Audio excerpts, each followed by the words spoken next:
हमने एक डिबेट की।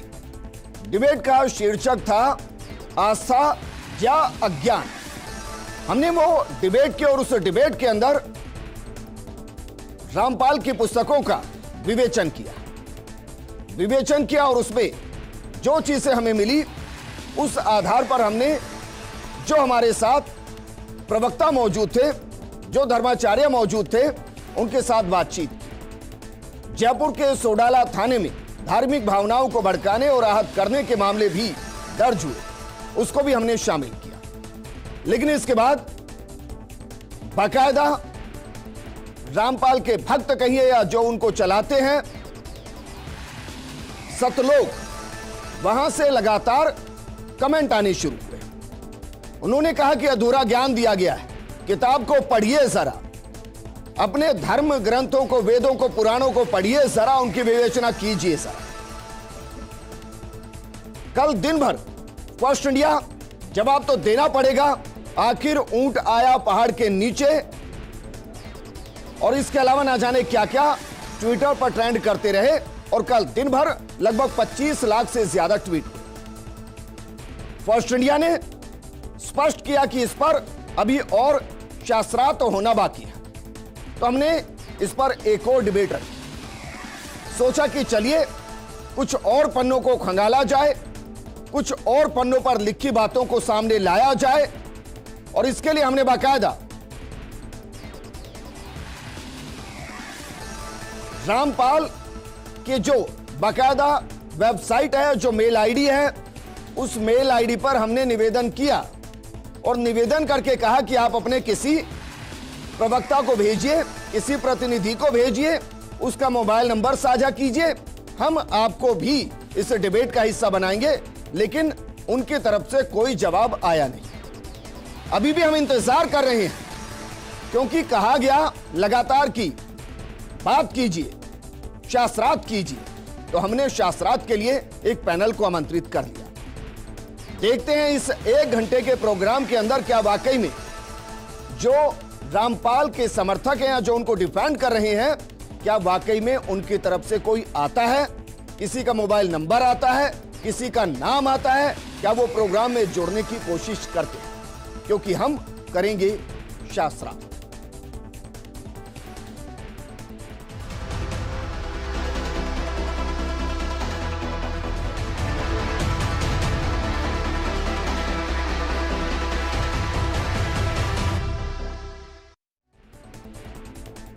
हम कोशिश करेंगे कि उनकी तरफ से भी कोई जुड़े, क्योंकि हमने उनको बाकायदा मेल किया है, सादर आमंत्रित किया है। जवाब आया तो भी जोड़ेंगे और नहीं आया तो भी अंत में आपको बताएंगे कि किसी ने सिर्फ ट्विटर पर ट्वीट किया, अपनी ताकत दिखाई और निकल लिए, किसी ने इस डिबेट का हिस्सा बनने की कोशिश नहीं की। बहरहाल इस मुद्दे पर बात करने के लिए हमारे साथ मौजूद हैं धर्मगुरु बाल मुकुंदाचार्य जी, हमारे साथ मौजूद हैं संस्कृत के प्रोफेसर और ज्ञाता शास्त्री कौशलेंद्र दास जी, हमारे साथ मौजूद हैं धर्माचार्य पंकज पाराशर जी, धर्मगुरु संत मुनीश्वर जी हमारे साथ जुड़े हैं, सामाजिक कार्यकर्ता धीरज जुड़े हैं जिन्होंने सोडाला में FIR दर्ज की है, और साथ में हमारे साथ अधिवक्ता के तौर पर अमितोष पारिक जुड़े हैं। इनके साथ बातचीत करें, लेकिन उससे पहले उस आधार को लेकर आते हैं जिसको हिंदू धर्म में सृष्टि का आधार कहा गया है, जिसे निराकार कहा गया है, जो निरूपम है, जिसका कोई स्वरूप नहीं है, जो शिवलिंग है। लेकिन किताब में व्याख्या क्या की गई है, इस व्याख्या को जरा पढ़िए और समझिए। इस व्याख्या में लिखा गया है कि ऊपर का जो भाग है वो लिंग है, लिंग यानी ब्रैकेट में गुप्तांग है, और दूसरा जो भाग है वो योनि है, जो स्त्री का गुप्तांग है। तो चलिए अब यहीं से चर्चा को शुरू करते हैं और इसी पर सबसे पहले बात करते हैं। सबसे पहले बात करेंगे, क्योंकि संस्कृत के शब्द हैं, तो कौशलेंद्र दास जी आपके साथ। भाई ये कहा जा रहा है और इसके पीछे के तर्क ये दिए जा रहे हैं कि स्त्री और पुरुष की पहचान किससे होती है, लिंग से होती है। तो वो कह रहे हैं कि गुप्तांग का मतलब वही लिंग जिसको आप समझ रहे हैं। तो मैं तो सवाल एक और कर गया कि आपने किस योनि में जन्म लिया है, हालांकि उसका जवाब मिला नहीं, लेकिन आप जरा बताइए क्या है। सोलंकी जी, ये मुझे लगता है कि बहुत ही नासमझी के कारण जिस प्रकार का उन्होंने प्रत्युत्तर प्रस्तुत किया है वह न केवल अस्वीकरणीय है, अस्वीकार्य है, बल्कि वह हास्यास्पद और है। मुझे तो ये आश्चर्य हो रहा है कि रामपाल जी के नाम से जो तमाम लोग उस कुछ बोल रहे हैं, और ट्वीट पे मैंने भी वो वीडियो देखा, उसमें इतने अपदार्थ और इतनी अशास्त्रीय चर्चा है कि मुझे लगता है कि कदाचित हम यहाँ कुछ कहेंगे वो उसको समझ भी पाएंगे, ये भी अपने आप में एक बड़ी भारी बात है जी। हम बात करते हैं, देखिए मैं विश्वविद्यालय में जब हम लोग पढ़ाते और पढ़ाते हैं, हमारे यहाँ कोई भी बातें हवाई नहीं होती है। हमारे बातें जब रिसर्च होता है, अनुसंधान होता है, वह तथ्य और तर्कों के आधार पर कोई भी व्यक्ति अपनी बात को कहता है। अब देखिए, ये एक शब्दकोश है, वामन शिवराम आपटे, ये दिख रहा होगा, और ये संस्कृत का सबसे प्रामाणिक शब्दकोश है। जो बच्चा प्रारंभिक संस्कृत पढ़ता है या जो बहुत बड़ा विद्वान हो वो इसको सर आप इसको खोलिए, तब तक मैं एक ब्रेकिंग का रुख करता हूं, क्योंकि ये खबर हमारे लिए जरूरी है। दौसा कांस्टेबल मौत से जुड़ा ये प्रकरण है और अस्पताल आखिर में सहमति यहां बन गई। परिजनों और पुलिस प्रशासन के बीच में सहमति बनी है। 5 घंटे की समझाइश के बाद सहमति बनी। शव लेने को परिजन राजी हो गए। तो ये राहत की खबर, क्योंकि जिस तरीके की संवेदनाएं पूरे राजस्थान की इस वक्त हैं, उसमें हर कोई चाहता है कि सहमति बने, क्योंकि हमारे कांस्टेबल का शव है जिसने मुठभेड़ के दौरान अपनी जान गंवाई है। ये पुलिस के लिए भी क्षति है, ये राजस्थान के लिए भी क्षति है, और परिवार के लिए तो यकीनन क्षति है। 5 घंटे समझाइश के बाद सहमति बनी है। शव लेने को परिजन राजी हो गए।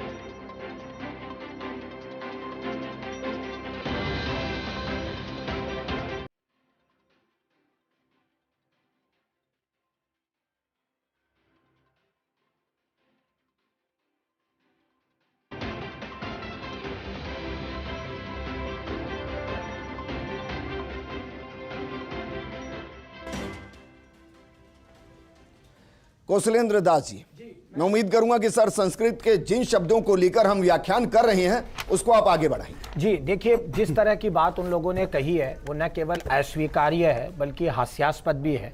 मैं भी बता रहा था कि वामन शिवराम आपटे का जो संस्कृत शब्दकोश है वह सर्वाधिक प्रामाणिक शब्दकोश है, और मैं उसको पढ़ रहा हूँ। वहाँ लिंग शब्द का क्या अर्थ है वो आप देखिए। वे लिख रहे हैं निशान, चिन्ह, निशानी, प्रारूप, बिल्ला, प्रतीक, विभेदक, चिन्ह, लक्षण। ये देखिए, ये अब ये वही नहीं लिख रहे हैं, महाकवि कालिदास अपने रघुवंश में प्रयोग कर रहे हैं, यति पार्थिव लिंग धारिणौ। एक बात, मोनियर विलियम्स ने 1851 में जो इंग्लिश संस्कृत डिक्शनरी कंपाइल करी, उसमें जो लिंग शब्द का अर्थ मोनियर विलियम्स लिख रहे हैं, वो लिख रहे हैं ए mark, a sport, A sign, A token, A beige. अब आप देखिए, ऐसा नहीं है कि इस शब्द को लिंगी शब्द की हमारे यहाँ इतनी चर्चा है सोलंकी जी कि मुझे जानकर क्या आश्चर्य हो रहा है। और यदि 1 मिनट के लिए उनकी बात को हम मान लेते हैं, वो कह रहे हैं कि साहब ये तो पुरुष जननेंद्रिय है। अरे पुरुष जननेंद्रिय है तो उसमें जननेंद्रिय की कोई आकृति नहीं है। वह जो शिवलिंग है उस शिवलिंग की किसी प्रकार की आकृति नहीं है, वह लिंगाकृति को प्राप्त नहीं है। वह लिंग शब्द का अर्थ क्या है? प्रारूप। लिंग शब्द का क्या तात्पर्य है? चिन्ह। सोलंकी जी एक तरफ हम और चलते हैं, हमारे यहाँ लिंग शरीर कहते हैं। लिंग शरीर का क्या तात्पर्य है? यदि थोड़ा सा वेदांत पढ़ लिया होता रामपाल जी ने, जगत गुरु शंकराचार्य जी का, तो वह सूक्ष्म शरीर को लिंग कहते हैं, लिंग शरीर कहते हैं। लिंग शरीर और स्थूल शरीर 2 शरीर होते हैं वेदांत में। यही हालात व्याकरण में है। अब आप देखिए, मैं एक आपसे प्रश्न करता हूं, छोटा सा शब्द है पुस्तकम। पुस्तकम के लिए हम लोग संस्कृत वाले प्रयोग करते हैं नपुंसक लिंग। अब बताइए इसमें क्या लिंग है? हम लोग प्रयोग करते हैं राम है पुल्लिंग है, हम लोग प्रयोग कर रहे हैं सीता स्त्रीलिंग है। अरे फलम, फल शब्द हमारे यहाँ नपुंसक लिंग है, तो वहां क्यों उसके साथ लिंग शब्द जुड़ गया? पाणिनि का इतना बड़ा ग्रंथ लिंगानुशासन है। इसलिए मुझे ये लगता है, मैं पुनः इस बात को दोहरा रहा हूं, हमारे धर्माचार्य जो डिबेट में दिख रहे हैं, टीवी पे दिख रहे हैं, जिनके चेले दिख रहे हैं, इनके साथ सबसे बड़ी समस्या यह है कि इनको संस्कृत का प्रारंभिक ज्ञान भी नहीं है। इसलिए जब ये व्याख्या करते हैं, ये इतनी गलत व्याख्या कर देते हैं, जो आम लोग तो उससे भ्रमित होते हैं, और संस्कृत पढ़ने वाले बेचारे हम लोग जो हैं पढ़ने पढ़ाने वाले, हम उससे सिर पीटते हैं कि ये भले आदमी बोल क्या रहे हैं। एक बात में सोलंकी क्या रहे हैं मैं बताऊं, सोलंकी जी में एक और चीज सुनिए सर, क्योंकि ये कहा गया कि भाई इस पुस्तक को पढ़िए। मैंने बड़ी हिम्मत करके इस पुस्तक को पढ़ने की कोशिश की, क्योंकि मैं पहले पन्नों के बाद चल नहीं पाया, लेकिन फिर भी मैं इसके पेज नंबर 19 तक पहुंचा जी। पेज नंबर 19 पर क्या कुछ लिखा हुआ है ये जरा मैं पढ़ रहा हूं, इसको समझिए। उसके पेज नंबर 19 पर लिखा है कि विवरण श्री शिव महापुराण में शब्दाशब्द लिखा है। इसमें स्पष्ट है कि काल ब्रह्म ने जानबूझकर शास्त्र विरुद्ध साधना बताई है, क्योंकि ये नहीं जानता कि कोई शास्त्रों में वर्णित साधना करे, इसलिए अपने लिंग यानी कि गुप्तांग की पूजा करने को कह दिया गया। आप देखिए, पहले तो तेजो में स्तंभ ब्रह्मा और विष्णु के बीच में खड़ा कर दिया गया, फिर शिव रूप में प्रकट होकर अपनी पत्नी दुर्गा को पार्वती रूप में प्रकट कर उस तेजोमय स्तंभ का जो हिस्सा था उसको गुप्त कर दिया और अपने गुप्तांग की पत्थर की मूर्ति प्रकट कर दी और उसको स्त्री के गुप्तांग के पत्थर में डाल दिया गया। और ब्रह्मा तथा विष्णु से कहा कि यह लिंग तथा लिंगी रखकर नित्य पूजा करनी है। इसके पश्चात ये बेशरम पूजा, मैं शब्द इस्तेमाल कर रहा हूं जो लिखा है इसमें, अपनी तरफ से एक भी शब्द इस्तेमाल नहीं कर रहा मैं। इसके पश्चात ये बेशरम पूजा सब हिंदुओं ने देखा देखी शुरू कर दी। आप हैं जिसमें मंदिर में शिवलिंग को देखते हैं, उसके चारों तरफ स्त्री इंद्री का चित्र शिवलिंग प्रविष्ट होते दिखाया गया है, और यह पूजा काल ब्रह्मा ने प्रचलित करके मानव समाज को दिशाहीन कर दिया। वेदों तथा गीता के विपरीत साधना की जा रही है, यह इसके अंदर लिखा हुआ है। बाल मुकुंदाचार्य जी, इस विवरण को पढ़कर कैसा लग रहा? सोलंकी जी, बहुत मन आहत है, क्योंकि अब तक ऐसा रहा है कि शास्त्र जो अध्ययन किए हैं, वेद वेदांत पढ़ा है, वो तो कभी भी ऐसी चर्चा नहीं करते, न इस प्रकार की बातें लिखते। ये जो भी रामपाल जी सज्जन हैं, इस समय तो ये एक बड़ी यात्रा में हैं, सभी को पता है, और ये कहीं ना कहीं इनके कर्म का ही दंड है। जिस प्रकार के कर्म कर रहे हैं वैसा दंड भगवान इनको प्रदान भी कर रहे हैं। शिवलिंग की पूजा अर्चना साइंस भी है, विज्ञान भी है, और शिवलिंग का जैसा भी कौशलेंद्र जी ने कहा कि संस्कृत की भाषा में उसका भावार्थ समझाया, व्याकरण की माध्यम से भी समझाया, तो इनको तो समझाना भी मूर्ख कहते हैं कि ज्ञानी को भी बोलना बेकार है और अज्ञानी को बोलना भी बेकार है जी। तो इनको क्या बोले और क्या समझावें। अगर ये थोड़ा सा भी शिवलिंग पूजा का विज्ञान समझ लेते तो ये ऐसी भाषा नहीं लिखते। ये कहां से तो पुराण लाए हैं? मेरा सवाल ये है, मेरा सवाल इनसे भी है, छपा हुआ है, लिखा हुआ है, ये अपनी मर्जी से कुछ भी लिख दें। अजी अरे साहब, अपनी मर्जी से कुछ भी लिख दें, उसको मान्यता कहां है? प्रमाणिक कैसे मान लेंगे? वो कुछ भी कह रहे हैं, वो तो ऐसे अंधभक्तों को अज्ञानता प्रदान कर रहे हैं और कबीरदास जी को और बदनाम कर रहे हैं उनका फोटो लगाकर, और स्वयं ही भगवान बने बैठे हैं और अपनी मर्जी से अपनी लेखनी से कुछ भी लिखे जा रहे हैं और कुछ भी बोले जा रहे हैं। इन्होंने रामचरितमानस के लिए भी बहुत कुछ उल्टा सीधा लिखा था, और रामचरितमानस के लिए जब लिखा था तभी मैंने कई बार अपने पत्र पत्रिकाओं में, टीवी चैनल्स पे कहा था कि ये व्यक्ति जिस प्रकार की भाषा का उपयोग ले रहा है, ये देखना कहीं ना कहीं हनुमान जी महाराज ही इसको दंड देंगे, और वो दंड हुआ और ये खुद उस दशा में फंसा और आज ये भोग रहा है। तो हम लोग इनके शास्त्र को प्रमाण नहीं मानते। फर्स्ट इंडिया इस प्रोग्राम को क्यों कर रहा है? मैं धन्यवाद देता हूं फर्स्ट इंडिया को। इसलिए कर रहा है क्योंकि जब हमने प्रोग्राम किया तो 25 लाख से ज्यादा लोग इसके समर्थन में थे सर, और वो कोई और नहीं थे, वो हिंदू थे। नहीं, यहां से मुझे इस प्रोग्राम को करना पड़ा कि भाई इस प्रोग्राम को करना जरूरी है। नहीं, हिंदू होंगे जो हिंदू तो कभी भी ऐसा नहीं करेंगे, क्योंकि हिंदू हैं, वो जानते हैं कि महादेव की अर्चना पूजा और उसके बारे में पूरा पढ़ा लिखा है, सबने शिव महापुराण सबने सुनी है। ये जो पुराण इन्होंने लिखा है ये तो इनका अपना है। ये अन्य ही कोई लोग होंगे जो हिंदुओं के नाम से इस प्रकार से इनके पक्ष में खड़े होंगे। ये कुछ अज्ञानी लोग होंगे जिनको इन्होंने कुछ भ्रमित करके जो भी कुछ बता दिया, समझा दिया, वो होंगे। इसलिए हम तो ऐसे पुराण को तिरस्कार करते हैं और पाबंदी करने के लिए सरकार से निवेदन करते हैं कि राज्य सरकार, केंद्र सरकार, हरियाणा सरकार, समस्त सरकारें पूरे भारतवर्ष में और भारत के बाहर जहां जहां पुस्तकें किसी भी रूप में मिल रही है, बट रही है, बिक रही है, फ्री में दी जा रही है, उनको बैन किया जावे। ये अज्ञानता जो फैलाई जा रही है उसे रोक लगाया जाए और इन पर कानूनी कार्रवाई हो। मैं धन्यवाद देता हूं, मैं दिखाता हूं सर, क्योंकि इस किताब को मैं धन्यवाद देता हूं पढ़ा फर्स्ट इंडिया को, मैं इसके एक एक पहलू को समझना चाहता था। एक और मैं इसका पेज नंबर है 245। पेड़ के जरिए कबीर को सर्वोच्च बताया गया है, परम ब्रह्म बताया गया है। तो जरा इसको भी समझिए कि क्या इस पुस्तक के अंदर है।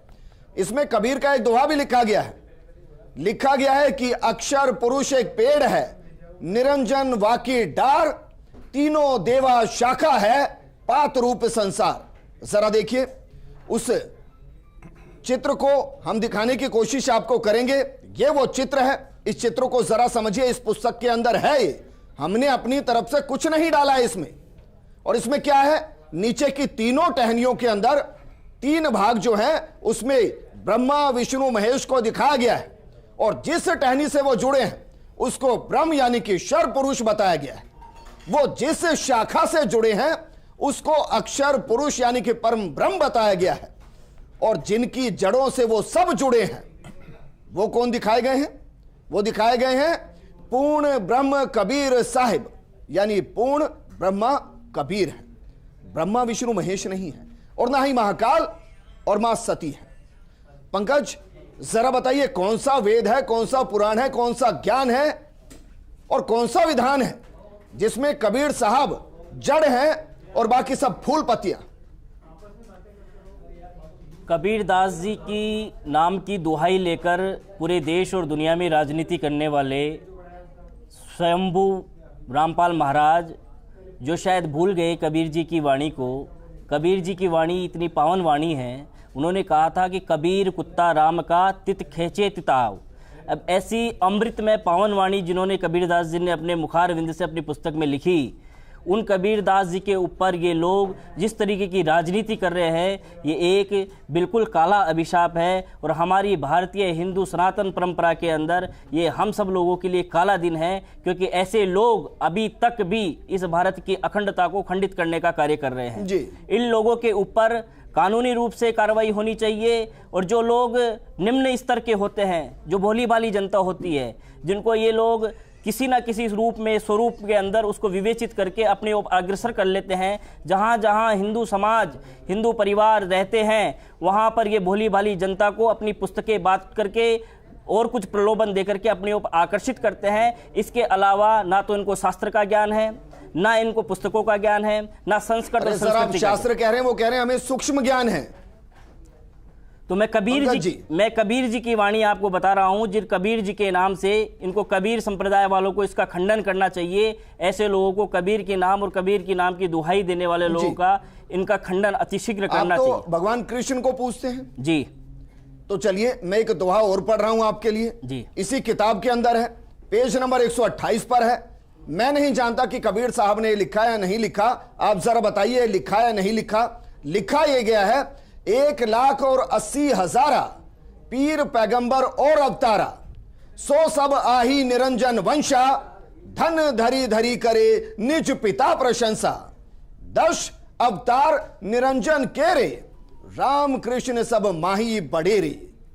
इनसे बड़ा ज्योति निरंजन सोई, या में फेर बदल नहीं कोई। मतलब समझाता हूं, जरा समझिए मतलब, फिर आपसे बात करूंगा पंकज जी। इसमें कहा जा रहा है कि परमेश्वर कबीर जी ने बताया कि बाबा आदम से लेकर हजरत मोहम्मद तक कुल 1,80,000 पैगंबर और 10 अवतार जो हिंदू मानते हैं, ये सब काल के भेजे गए हैं। और इन 10 अवतारों में राम तथा कृष्ण प्रमुख हैं। ये सब काल की महिमा बनाकर सर्व जीवों को भ्रमित करके काल साधना दृढ़ कर पाए हैं। क्या करके? भ्रमित करके काल साधना दृढ़ कर पाए। इन सब का मुखिया ज्योति निरंजन काल यानी कि ब्रह्म है, जो सही संदेश पहुंचने नहीं दे रहा। अब जरा सोचिए, कृष्ण जी को, प्रभु श्री राम को इन्होंने वो बताया जो समाज को दिग्भ्रमित कर गए। हमारी अरबों वर्ष पुरानी हमारी संस्कृति है, जिसका भारत में वर्णन है। वेद है, वेदांग है, उपनिषद है, पुराण है, और ये सब चीजें ऑथेंटिक है। वैज्ञानिक अनुसंधानिक संदर्भों के द्वारा इन सब के ऊपर अलग अलग रिसर्च किए हुए हैं, और सबका एक ऑथेंटिक लिव है। और ये हमारी हिंदू धर्म संस्कृति को मजबूत करने का कार्य कर रहे हैं। इस तरीके की पुस्तक लिखना और पुस्तकों में इस तरीके से वर्णन करना, ये जनमानस के अंदर भ्रम को पैदा करना है। स्वयंभू रामपाल महाराज अपनी ख्याति प्रसारित करना चाहते हैं, इसके मूल के अंदर जनता को सिर्फ भ्रमित करना चाहते हैं। राम और कृष्ण करोड़ों करोड़ लोगों की आस्था का एक बहुत बड़ा आराध्य है। लेकिन जिस दोहे का जिक्र किया उस दोहे पे भी प्रकाश डालिए, ये दोहा है या नहीं है? ये मैं निवेदन कर चुका हूं विजेंद्र जी, इन्होंने स्वयंभू हैं, ये अपनी खुद की पुस्तक है, इनको ना इनके ऊपर ज्ञान का कोई अवसाद है, ये तो स्वयं अपना मनगढ़ंत जो भी प्रोपेगेंडा इन्होंने बना रखा है वो पूरी की पूरी कहानी है और इनके काले कारनामों की ही सजा आज ये पा रहे हैं। जी धीरज जी जरा बताइए एफआईआर क्यों दर्ज करा दी? अभी तक तो किसी को दिक्कत हुई नहीं थी, कोई किताब ऐसा तो है नहीं परसों छपी और आज आई, ये तो सालों से चली आ रही किताब है।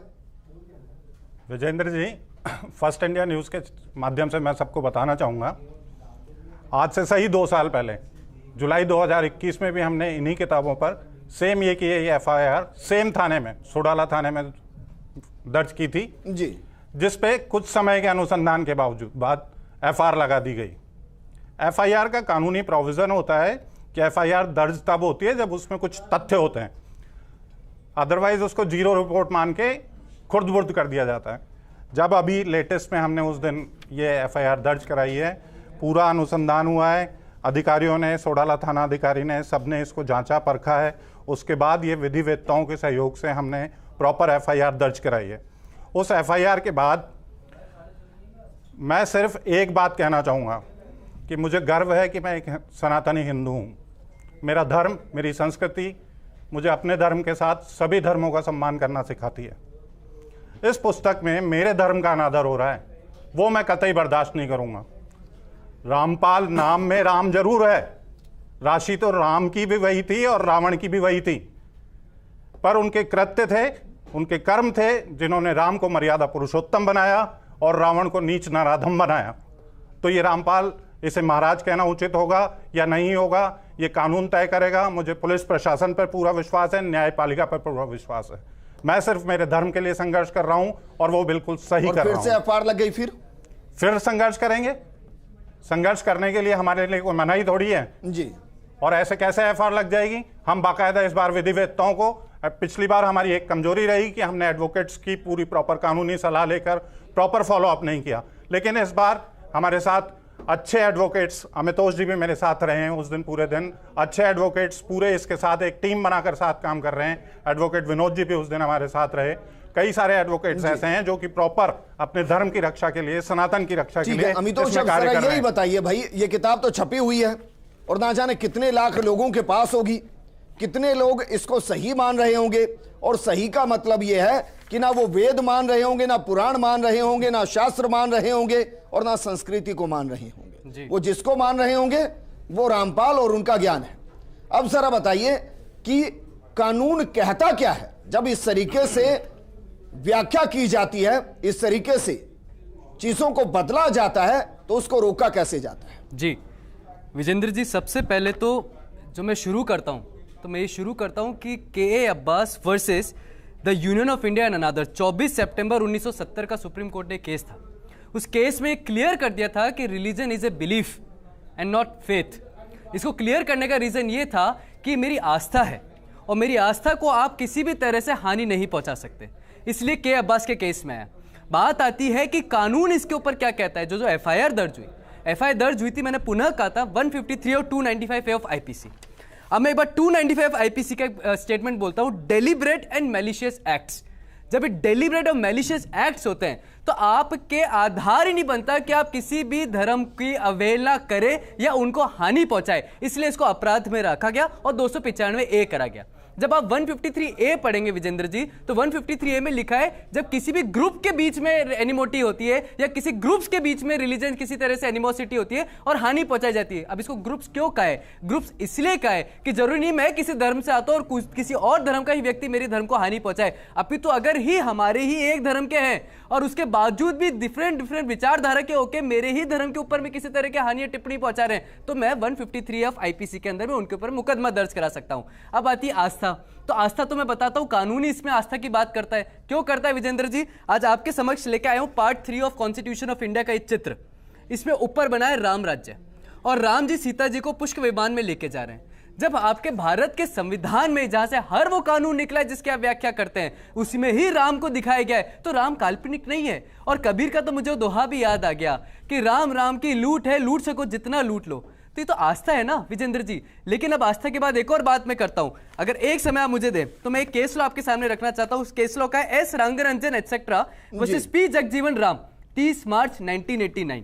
इसके पैराग्राफ में लिखा है the ethical code teaching which is a general human morality and wisdom besides which they have the concept of धर्म। धर्म क्या है? यही है, धर्म है सनातन, जिसमें सुप्रीम कोर्ट ने 1995 दिसंबर 11 को ये कर दिया था अपने जजमेंट में कि धर्म है सनातन और Sanatan is a way of life है। और आपको याद है इसमें जिसने जजमेंट दिया था उसमें से एक क्रिश्चियन भी थे, और उसके बावजूद भी क्या गया, तो ये हमारा वे ऑफ लाइफ है, ना ये मजहब है ना ये पंथ है। जिस कबीर की आप बात करते हो तो संत थे, और संत ने राम नाम की लूट के ऊपर में कहा है, राम की व्याख्या करिए, भारत का संविधान राम को करता है। तो किसी भी संत या संप्रदाय में किसी भी धर्म को आस्था हाथ पहुंचाना आप आपराधिक कानून में है, और इसीलिए पुलिस ने विजेंद्र जी अब ये कह रहे हैं कि जो कबीर को भी मानते हैं उनको रामपाल को नहीं मानना चाहिए।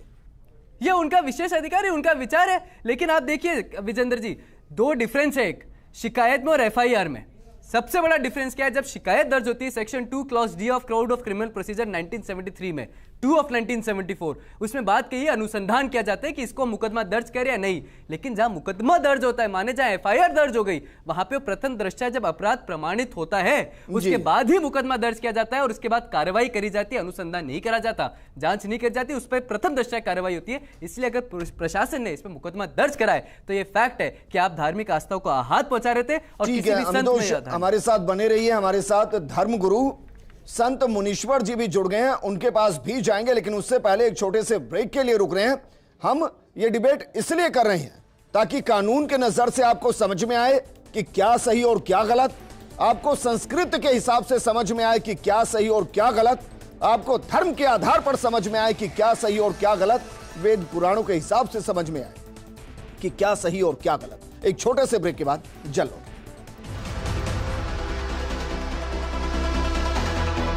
करने की कोशिश करी है, उधर से गोलीकांड हो गया। तो मैं सबसे पहले तो कहना चाहता हूँ राजस्थान पुलिस में ऐसे लोगों को ऐसे सुरक्षा कवच देनी चाहिए जिससे उनकी मृत्यु नहीं हो। दूसरा मैं ये कहना चाहता हूँ नमस्कार, आप देख रहे हैं जवाब तो देना पड़ेगा, और आपके साथ में विजेंद्र सोलंकी। 22 अगस्त इसी वक्त हमने एक डिबेट की। डिबेट का शीर्षक था आस्था या अज्ञान। हमने वो डिबेट की, और उस डिबेट के अंदर रामपाल की पुस्तकों का विवेचन किया, और उसमें जो चीजें हमें मिली उस आधार पर हमने जो हमारे साथ प्रवक्ता मौजूद थे, जो धर्माचार्य मौजूद थे, उनके साथ बातचीत की। जयपुर के सोडाला थाने में धार्मिक भावनाओं को भड़काने और आहत करने के मामले भी दर्ज हुए, उसको भी हमने शामिल किया। लेकिन इसके बाद बाकायदा रामपाल के भक्त कहिए या जो उनको चलाते हैं सतलोक, वहां से लगातार कमेंट आने शुरू हुए।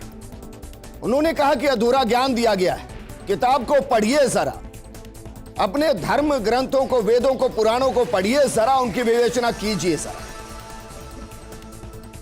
कल दिन भर फर्स्ट इंडिया जवाब तो देना पड़ेगा, आखिर ऊंट आया पहाड़ के नीचे, और इसके अलावा ना जाने क्या क्या ट्विटर पर ट्रेंड करते रहे, और कल दिन भर लगभग 25 लाख से ज्यादा ट्वीट हुए।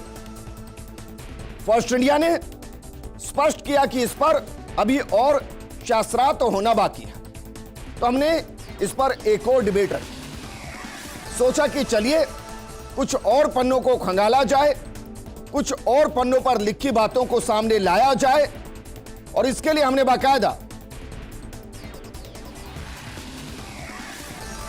रामपाल के जो बाकायदा वेबसाइट है, जो मेल आईडी है, उस मेल आईडी पर हमने निवेदन किया, और निवेदन करके कहा कि आप अपने किसी प्रवक्ता को भेजिए, किसी प्रतिनिधि को भेजिए, उसका मोबाइल नंबर साझा कीजिए, हम आपको भी इस डिबेट का हिस्सा बनाएंगे।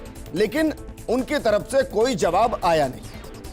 अभी भी हम इंतजार कर रहे हैं, क्योंकि कहा गया लगातार पूछो क्यों ना खले।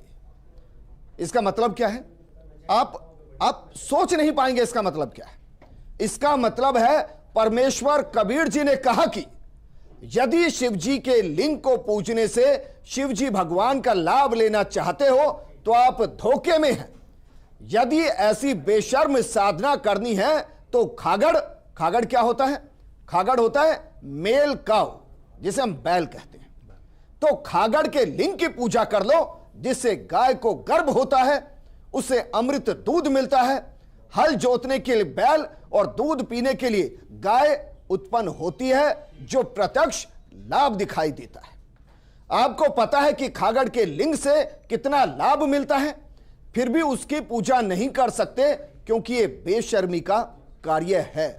और यह लिखा हुआ है। यह मैं अपनी तरफ से आज कुछ नहीं कह रहा हूं। आज जो कह रहा हूं वो किताब के आधार पर, किताब में वर्णित, किताब में लिखे गए सह अक्षर के साथ कह रहा हूं। और इसी पर लगातार हम बात कर रहे हैं। हमारे साथ संत मुनीश्वर जी हैं। संत मुनीश्वर जी, जरा बताइए, जो अभी मैंने व्याख्या की है, उस व्याख्या को सुनकर आपको कैसा लगा?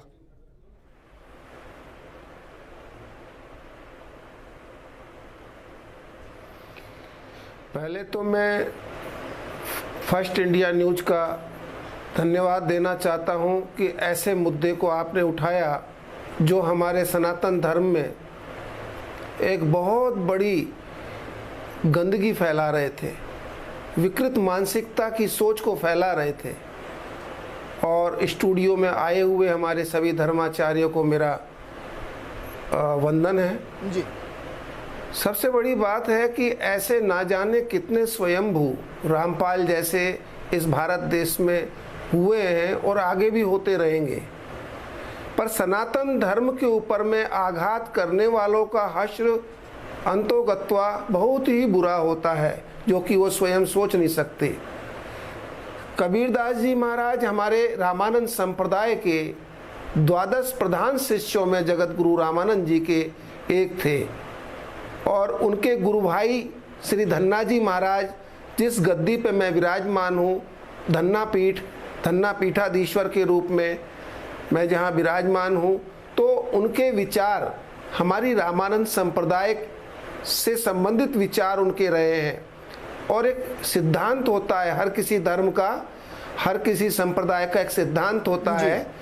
और हमारे सामने कौशलेंद्र जी बैठे हुए हैं, इनको बखूबी मालूम है कि हम लोग कबीर जी, रैदास जी, पीपा जी, सैन जी, धन्ना जी, ये सभी विशिष्टाद्वैत सिद्धांत के पालने वाले, उनका मानने वाले रहे हैं।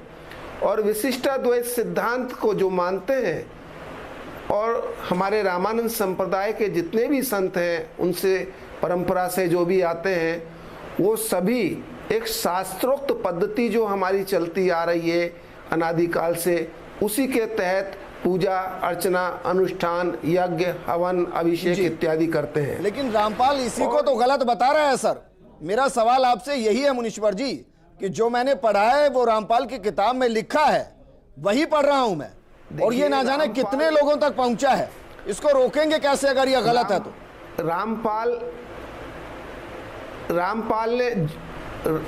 रामपाल ने जो भी कार्य ये किया है वो अति निंदनीय कार्य किया है, और उसको ये संज्ञान में अब धीरे धीरे हम लोगों के आया हुआ है। हम लोग पूरा पुरजोर विरोध करते, और सेंटर गवर्नमेंट से भी इसके लिए हम लेटर लिख करके कि इसकी इन कार्रवाइयों को, इन किताबों को बैन करवाया जाए। और हरियाणा सरकार से भी हम लोग इसके निवेदन करेंगे, और कानून सम्मत जो कार्रवाई हमारे राजस्थान में, जैसे अभी पंकज जी ने बताया, कानूनी सम्मत कार्रवाई जो होगी वो किया जाएगा, और हरियाणा में भी की जाएगी और दिल्ली में भी की जाएगी।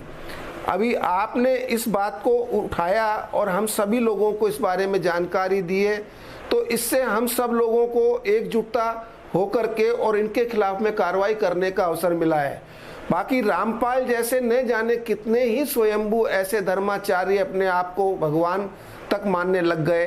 कबीरदास जी महाराज ने कभी आज तक ऐसा नहीं कहा जो आज इन्होंने विचार प्रकट कर रहे हैं। कबीर जी की तो वाणी ही इतनी आज अपने आप के अंदर में, हर युग के अंदर में और हर धर्म के लोगों के लिए इतनी सुंदर है कि उसके अंदर न तो कोई जाति पाति का भेद है, न किसी धर्म का भेद है। हर एक मानव के लिए उन्होंने एक मानवता की एक सीख दी है, उन्होंने एक रास्ता दिखाया है मानवता को। तो इसलिए रामपाल जैसे लोगों के ये दुष्ट कर्म जो हैं, इनकी सजा इनको मिलेगी, इसमें ठीक कोई है, शंका बाल नहीं है। मुकुंदाचार्य जी, उनको तो सजा मिल रही है सर, देशद्रोह के केस में अंदर हैं। और मीडिया रिपोर्ट्स ये बताती हैं कि जब पहली बार सजा हुई थी तो घुटनों के बल आ गए थे और जज को कहा था कि भाई आप भी तो कमीर बनती है, थोड़ी तो रहम कीजिए, वापस मैं आपके पास आऊंगा। लेकिन बाल मुकुंदाचार्य जी बहुत स्पष्ट है, आप इसको और आगे बढ़ाइए कि भाई जब धर्म की रक्षा करनी होती है तो शास्त्र और शस्त्र दोनों का इस्तेमाल होता है, शस्त्र नहीं हो सकते। तो शास्त्रों का क्यों ना एक ऐसा अभियान चलाया जाए, पूरे देश भर के अंदर चलाया जाए, जहां जो लिखा गया है इसके खिलाफ लोगों को जागरूक किया जाए। मैं बहुत गंभीरता से डिबेट कर रहा हूं सर, क्योंकि जब मैंने पहली डिबेट की थी उसके बाद जब 25 लाख लोगों ने इसका समर्थन किया कि रामपाल ने जो लिखा वो सही है, तो मैं अंदर से विचलित हुआ। मुझे समझ नहीं आया कि 25 लाख तो प्रत्यक्ष हैं, तो कितने होंगे जो पथ भ्रष्ट होंगे या जो इसको मान रहे होंगे। हालांकि वो मान रहे होंगे कि वो पथ पर चल रहे हैं, तो उनको कैसे समझाया जाए कि जो लिखा जा रहा है ना वो कबीर पंथ है और ना ही वो सनातनी है। सोलंकी जी, इस प्रकार के लोग आज ही नहीं, ये सतयुग से त्रेता युग से आप देखेंगे पुराने हमारे शास्त्रों में कथाओं में उल्लेख है, इस प्रकार के कई बार आए हैं।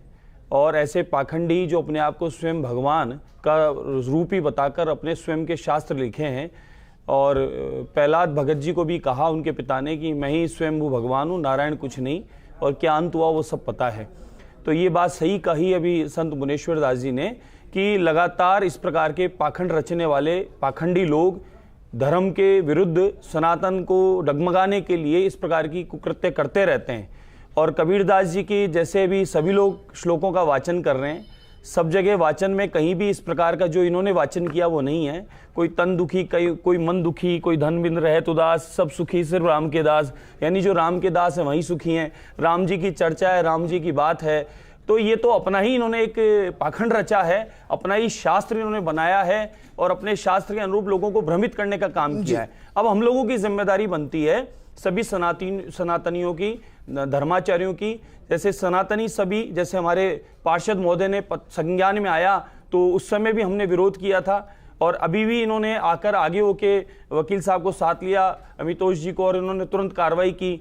और आज पंकज जी भी इस विषय पर आए हैं और हमारे कौशलेंद्र जी भी इस विषय पर बार बार बता रहे हैं। तो हम सबकी जिम्मेदारी बनती है, दायित्व बनता है, वो धर्माचार्य है, सनातनी है, शिव को पूजने वाला है, इसके शिव के अर्चना पूजन सारे विज्ञान को, सारे साइंस को, हमारे तिलक चंदन अर्पित को, हमारे धागे को, हमारी पूजा पद्धति को, सूर्य नमस्कार, सूर्य प्रणाम, सभी जो साइंस है, पूरा विज्ञान हमारे अध्यात्म का जो वेद वेदांत से लेकर हमारे को सरल रूप में समझा दिया और बता दिया गया, और उसके माध्यम से हम लोग सनातनी सबसे ऊपर हैं पूरी दुनिया में। नहीं, लेकिन रामपाल कहता है सबसे ऊपर वो है। अब मैं एक और पेज का जिक्र कर रहा हूं सर, क्योंकि आज मैंने प्रोग्राम की शुरुआत में कहा कि मैं आज कुछ नहीं कहूंगा। मान लेंगे उसे, मैंने कहा शुरू में कि मैं आज कुछ नहीं कहूंगा, फर्स्ट इंडिया आज कुछ नहीं कहेगा, जो कहेगी वो किताब कहेगी, रामपाल की किताब कहेगी। हम फर्स्ट तो इंडिया पेज नंबर 15 पढ़िए, इस किताब का पेज नंबर 15 पढ़िए। उसमें क्या लिखा है?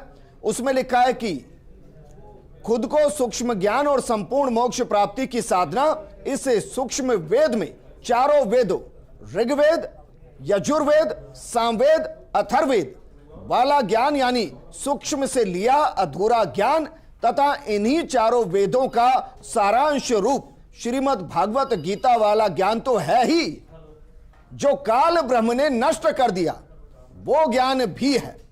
इस दास यानी रामपाल दास के पास सूक्ष्म वेद के ज्ञान वाले संपूर्ण मोक्ष प्राप्ति की साधना के शास्त्र श्लोक मंत्र हैं। इनकी साधना करने से मन बुराइयों से परहेज करने लगता है। और ये बहुत रोचक चीज है जो मैं पढ़ रहा हूं। आगे क्या लिखा है? आगे लिखा है कि चोरी, डाका, हत्या, हिंसा, भ्रष्टाचार, बलात्कार, सब प्रकार के नशे से अपने आप ग्लानि होने लगती है। अब इनमें से आप तय कर लीजिएगा कि कितनी धाराएं खुद रामपाल पर लगी और इनमें से कितने आरोप खुद रामपाल पर लगे हुए हैं। आगे क्या लिखा है? आगे लिखा है कि आत्मा निर्मल हो जाती है, यकीनन हो सकता है जेल में हो गई हो थोड़ी बहुत। हृदय में दया का संचार होने लगता है। वो जज के सामने जब उन्होंने कहा कि आप भी कबीरपंथी है, थोड़ा तो रहम कीजिए, हो सकता है हुआ हो। आवश्यकता से ज्यादा धन संग्रहण करने या बड़े बड़े मकान आदि बनाने की रुचि नहीं रहती। इस पर मुझे थोड़ा संशय है, क्योंकि जो साम्राज्य स्थापित किया गया, जिसमें गोले थे, जिसमें पेट्रोल बम थे, जिसमें हथियार थे, बाथरूम में एसी, वो क्या था? बाथरूम में एसी था और ना जाने कितने सामान थे। उसकी इच्छा पूर्ण परमात्मा के सनातन परम धाम यानी कि सतलोक को प्राप्त करने तथा सदा के लिए जन्म मरण से छुटकारा पाने की हो जाती है। कहां के लिए? सतलोक के लिए। लेकिन जो सतलोक का दावा करते हैं वो कहां इस वक्त? सलाखों में। इसलिए मेरे लेखक से दीक्षा लेकर मर्यादा में रहकर साधना करने से परमेश्वर का यह परम पद प्राप्त होता है, जहां जाने के पश्चात साधक लौटकर संसार में नहीं आता, वो सलाखों से लौटकर नहीं आए। चलिए अमितोष, मैंने एक व्याख्यान किया है उन्हीं की किताब का, जिसमें वो कह रहे हैं भाई मुझे सूक्ष्म ज्ञान है, वो ज्ञान जो काल ब्रह्म ने खत्म कर दिया।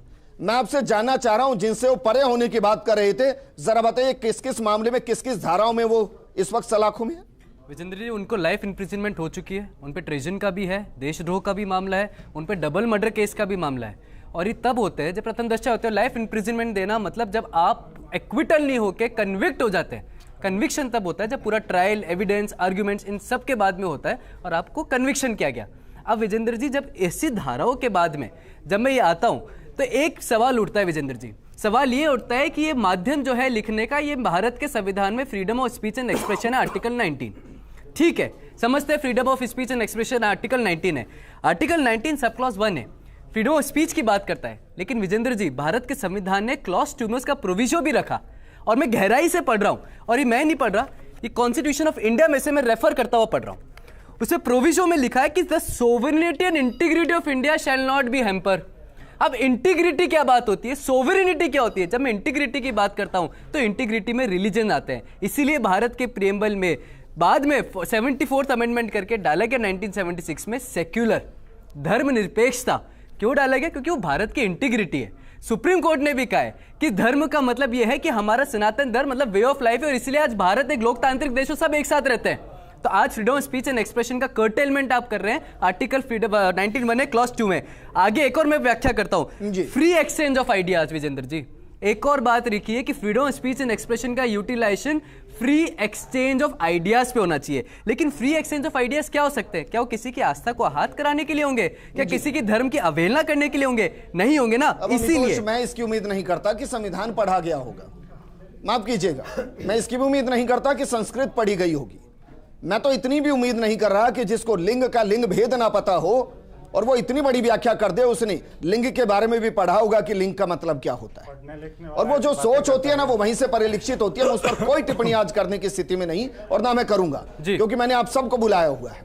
कौशलेंद्र जी, जरा बताइए, मैंने इतना कुछ इस किताब से, इसी किताब से, अपनी तरफ से एक शब्द नहीं, इसी किताब से लिखा है, इसी किताब से पढ़ा है। जरा बताइए, इतना कुछ लिख दिया गया है और किसी को कोई जानकारी नहीं। आश्चर्य की बात यह है कि भारतीय आध्यात्मिक गगन में सूर्य के समान चमक रहे महात्मा कबीर दास जी का नाम जिस प्रकार से इन्होंने मतलब उपयोग में लिया, ये बहुत हास्यास्पद है। और मैं सोलंकी जी, जब कबीर दास जी का ये नाम ले लेकर के कर रहे हैं, तो इनके ऊपर जो दो दोहे आज के शताब्दियों पहले कबीर जी ने लिखे होंगे वो दर्शकों तक पहुंचाता हूं।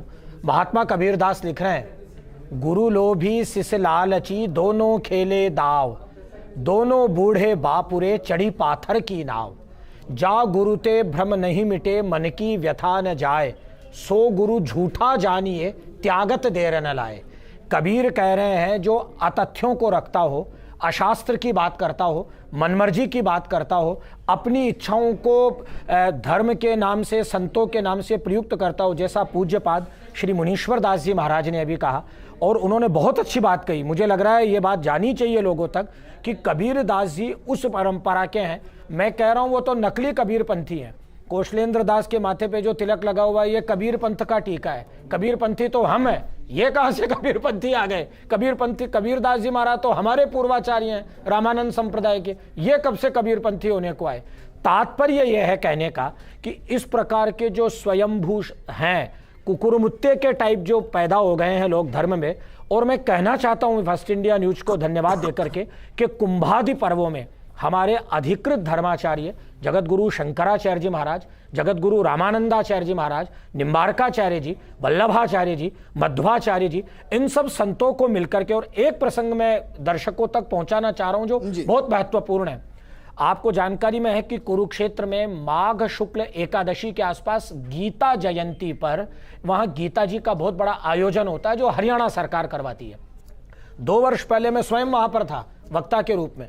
वहां पर इनके भक्तों ने जब इनकी पुस्तकों को बांटना शुरू किया तो संतों ने, महात्माओं ने, विद्वानों ने उसका विरोध किया। ये मैं आपको सरकारी डॉक्यूमेंट बता रहा हूं। पुलिस आई, पुलिस की कार्रवाई हुई, सरकार, हरियाणा सरकार इतनी परेशान हुई कि उन्होंने कुरुक्षेत्र विश्वविद्यालय में विद्वानों की एक कमेटी बनाई और कहा कि भाई आप लोग ये बताओ, आप लोग संस्कृत विभाग के प्रोफेसर हो, कि ये जो लिख रहे हैं ये भारतीय धर्म परंपरा, संस्कृत साहित्य इसके अनुरूप है या प्रतिकूल है।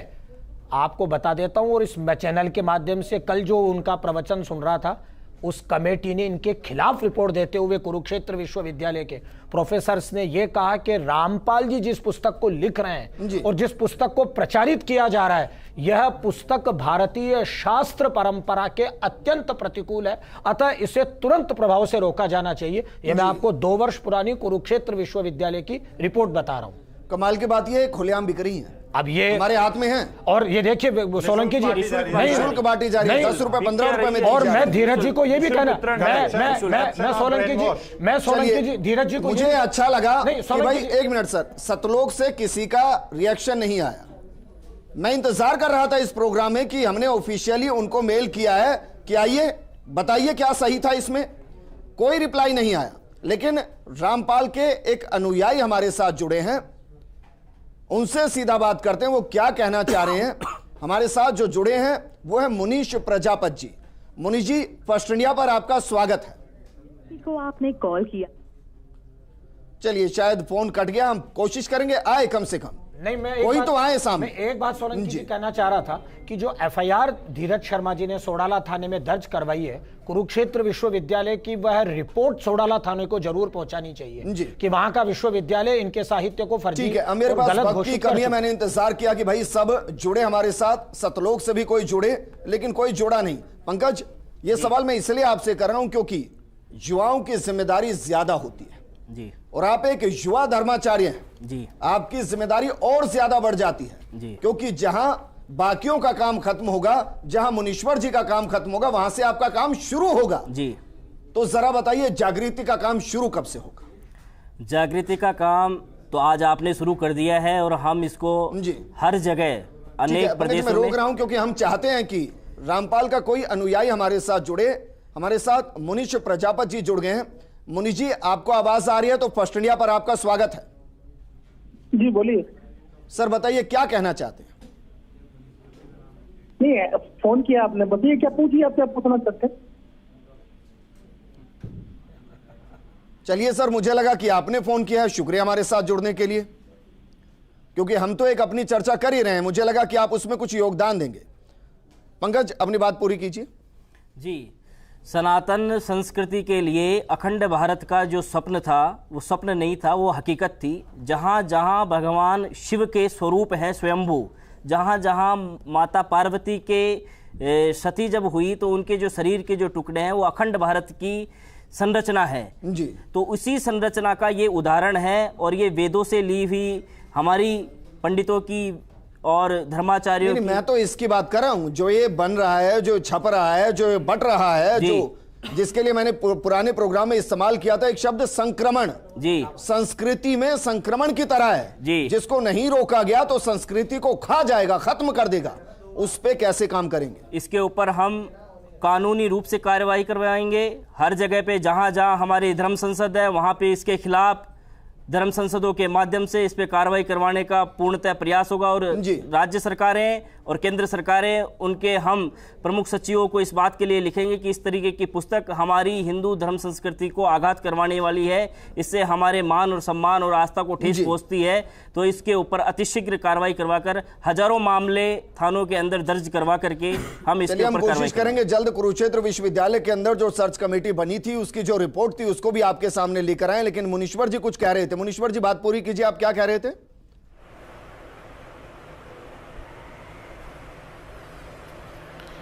मेरा कहना इतना ही है कि आज हम सभी सनातन धर्मियों को जरूरत है ऐसे लोगों का पुरजोर खुलेआम विरोध करने की, और आज हम जहां जैसे हैं उसी जगह से अपना विरोध दर्ज करें और कानून सम्मत कार्रवाई करने के लिए हमारे आए हुए पैनलिस्ट जो भी हैं वो साथ में सब मिलकर के, और मैं इस बात का पूरा सहयोग और समर्थन देने के लिए तैयार हूं कि जहां भी हम लोगों को चलना पड़े इस पुस्तक को बिल्कुल बंद किए कहीं दोबारा दिखाई ना दे और ऐसा चेष्टा दोबारा कोई ना करे, ऐसी इनके ऊपर में कार्रवाई कराएंगे। क्योंकि हम लोग ऐसी रामानंद संप्रदाय जो भव्य परंपरा को एक भव्य विचार मानवता के रास्ते दिखाने वाला एक संप्रदाय है। कबीर जी के मैं गुरु भाई की गद्दी से हूँ और हम लोगों से ज्यादा कबीर जी को कोई नहीं समझ सकता।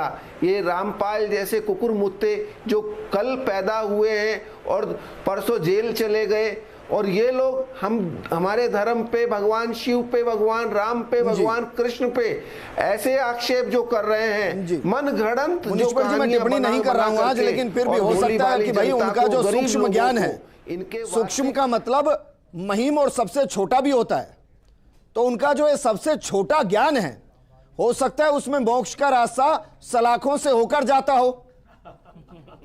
भाई ये भी हो सकता है। विजेंद्र जी, इन लोगों के अनुयायी वास्तविक रूप से बेचारे गरीब लोग हैं, उनको इन लोगों ने गांव-गांव में बरगलाया है।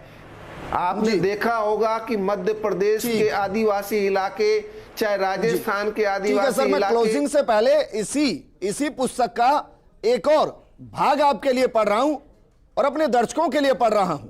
यह पेज नंबर 130 है। इस पर क्या लिखा है?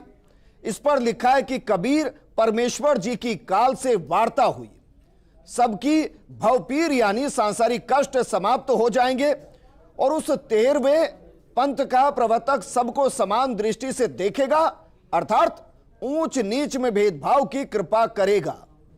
वो समर्थ सत्य कबीर ही होगा। आगे लिखा हुआ है, संत मुझे जान मेरा ही स्वरूप। सवाल क्या है? वो 13वां पंथ कौन सा है? उसका प्रवर्तक कौन है? तो जवाब क्या है? वो 13वां पंथ यथार्थ संत कबीर पंथ है। उसके प्रवर्तक कबीर परमेश्वर जी हैं। और आगे देखिए, स्वयंभू की पराकाष्ठा देखिए। वर्तमान में उसका संचालक उनका गुलाम रामपाल है और जो स्वामी रामदेवानंद जी का पुत्र है। वो इस तरीके से इसको परिभाषित कर रहे हैं, खुद के हिसाब से बता रहे हैं। अब मेरा एक अंतिम सवाल है, मैं चाहूंगा हां या ना में सब जवाब दे दें। अमितोष, आपके हिसाब से इस किताब का क्या करना चाहिए? मुझे फाड़ देनी चाहिए या सजोकर घर में रखना चाहिए? और 13 अखाड़ों के अनुयायी ही पूरे भारत में हर संप्रदाय के रूप में फैले हुए हैं और 13 अखाड़ों से अलग कोई पंथ नहीं है, कोई यानी कि संप्रदाय नहीं है, कोई धर्म नहीं है जी। हमारे 13 मुनीश्वर जी, मैं आपसे पूछ रहा हूं, चलिए आपसे शुरू करते हैं। बताइए, मेरे हाथ में वो पुस्तक है, मैं क्या करूं? इसको फाड़ दूं या हाथ में रखूं, सजो कर रखूं? जी नहीं, अभी आपको इसको संभाल करके रखना है और हम लोगों को ये कार्रवाई के लिए एक पुस्तक हमारे सबूत के रूप में हमको कोर्ट के लिए चाहिए ना।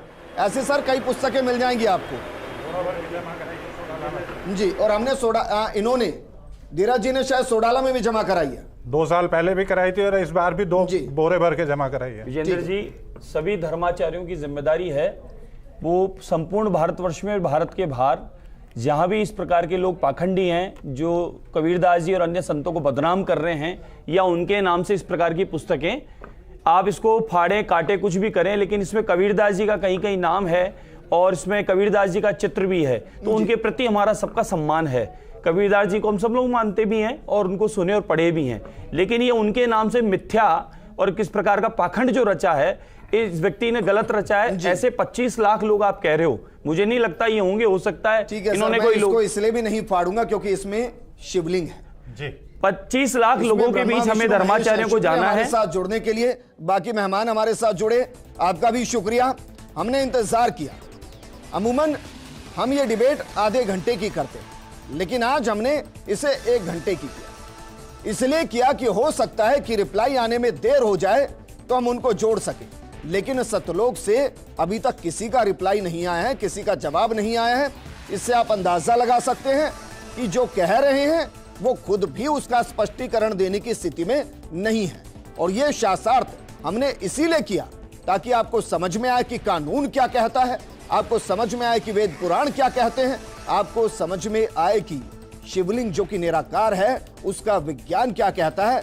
और जो खुद के बारे में कहते हैं कि सूक्ष्म ज्ञान है उन्हें, सूक्ष्म का मतलब जितनी हिंदी उनकी लिंग को लेकर है, सूक्ष्म का मतलब अति छोटा, जिसको शायद नग्न आंखों से देखा भी ना जा सके, शायद वही उनका ज्ञान है जिसकी वजह से सलाखों में है। नमस्कार।